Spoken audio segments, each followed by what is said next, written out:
Hello दोस्तों, कैसे हैं आप लोग। उम्मीद है एकदम बढ़िया होंगे।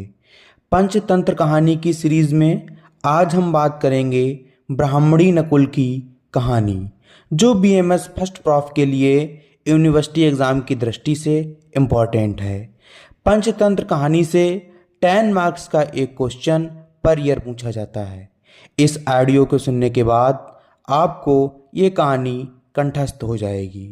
इसकी पीडीएफ आपको हमारे टेलीग्राम चैनल पर मिल जाएगी, जिसका लिंक डिस्क्रिप्शन बॉक्स में दिया गया है।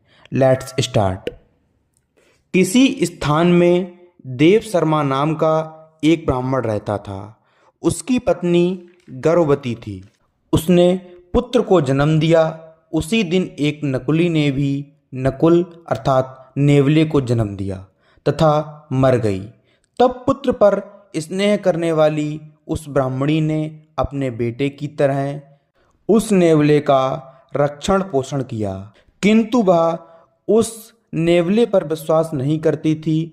पुत्र स्नेह के सब स्नेहों से बढ़कर होने के कारण वह आशंका करती थी कि कहीं अपनी जाति के दोष के कारण यह नेवला मेरे पुत्र को हानि ना पहुंचा दे। कहा भी गया है, कुपुत्रो अपि भवेत पुंसाम हृदयानंदकार कहा दुर्विनीता कुरूपो अपि मूर्खो अपि व्यसनी खला।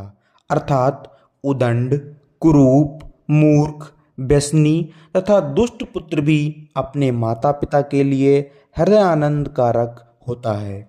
इसके बाद कभी उस ब्राह्मणी ने खाट पर पुत्र को सुलाकर घड़े को लेकर पति से कहा, ब्राह्मण, जल के लिए मैं तालाब पर जा रही हूँ, तुम नेवले से मेरे पुत्र की रक्षा करना। इसके पश्चात ब्राह्मणी के चले जाने पर बाद में सूने घर को छोड़कर भीख मांगने के लिए वह ब्राह्मण भी निकलकर कहीं चला गया।